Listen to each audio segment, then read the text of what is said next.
Hey everyone, this is Miss Claudia Cortez. I'm the MO teacher at Peterson Elementary School, and today I will be reading chapter 6 and 7 from Zoey and Sassafrass, Dragons and Marshmallows, written by Aisha Citro and illustrated by Marion Lindsay. Chapter 6, The Doorbell Rings. The next day, I stayed right by Mom's office, listening. Nothing happened. The day after was the same. Not a peep from the bell. But on the fifth day, there I was reading on the couch when, at long last, I heard the magical tinkling sound. I popped up so fast I catapulted Sassafrass out of my lap. He went flying through the air and let out a yelp, but landed on his feet. Sassafrass gave me a grumpy stare, but then his ears turned toward the bell. He heard it too. We both darted for the barn. We couldn't wait to see who needed our help. At the back door of the barn, I paused to listen. It was completely silent, except for the pounding of my heart. I grinned down at Sassafrass. Ready, kitty?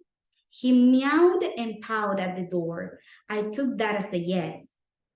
I slowly opened the door to find a small green scaly animal curled up in a tight ball. I heard a rustling in the bushes and glanced up in time to see a shimmery blue tail disappear into the forest.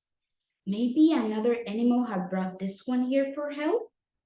Hello? I called out, but nothing answered, and the mysterious blue animal didn't come back. I gently reached down to touch the smooth green back of the little creature curled up at my feet. As I did, a tiny head peeped up. Oh, I whispered, you're so cute. Two sad eyes stared up at me. Don't worry, little guy, we'll make you feel better. I scooped him into my arms. Sassafrass anxiously wove between my legs as I carried the animal into the barn. I set him down on a wood table.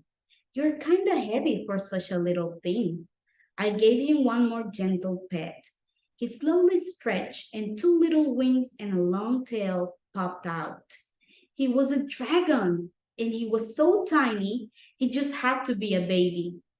A baby dragon in my barn. Hey, little guy, what's wrong? I don't see any scrapes or cuts, but you wouldn't be at the barn if you didn't need help. He seemed pretty weak. After looking around, he dropped his head down to the table and just lay there. Sassafrass hopped onto the table and gave the dragon a good sniffing. The baby dragon's head popped up and he held out a little cuff. A spark flew out. Sassafrass shot through the air and landed on the ground with all his fur standing on end. Yikes! I need to move this guy before he coughed again. I need to find a place to keep you that won't catch on fire. I looked around the barn. Let's see. Wood, fabric, and hay all burn easily. Bingo! Let's put you in this pen with a dirt floor. If you cough again, the dirt won't catch fire. Phew! Tucking the baby under my arm, I quickly moved him to the pen. Sassafrass hung back and watched us from outside the pen. My kitty was no longer so sure he wanted to cozy up to our new friend. That was chapter 6. Now let's move on to chapter 7. Hatching snakes. Now that I was pretty sure our barn wasn't going to burst into flames, I needed to help the dragon. His tiny body lay there like a little lump. Poor thing. I circled him a few times. At first, I thought he might have a cold, but he didn't cough again. I flipped through my mom's science journals. There weren't any entries on dragons. I was stumped. I set the journal on the desk, which knocked my thinking goggles to the ground. Perfect. I dusted them off and popped them onto my head.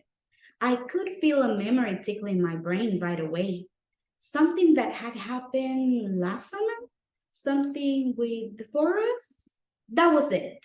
Last summer, Mom and I were on a walk. Sassafrass, who never missed a good hike, stopped in his tracks by a pile of rocks. He wouldn't budge. Mom knelt down to see what was so captivating. Zoey, do you see the little head peeking out of that egg? These snake eggs are hatching. Let's watch.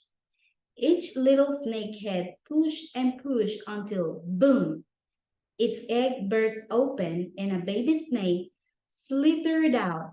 Most of them barely rested before skittering off into the forest. We watched until only one egg was left. The little snake inside was having a really tough time. Once he popped out, he lay there without moving. He was so much smaller than his brothers and sisters. What's wrong with him? I looked around. Where is their mother? Why isn't she helping them? Snakes aren't mammals like us. They are reptiles.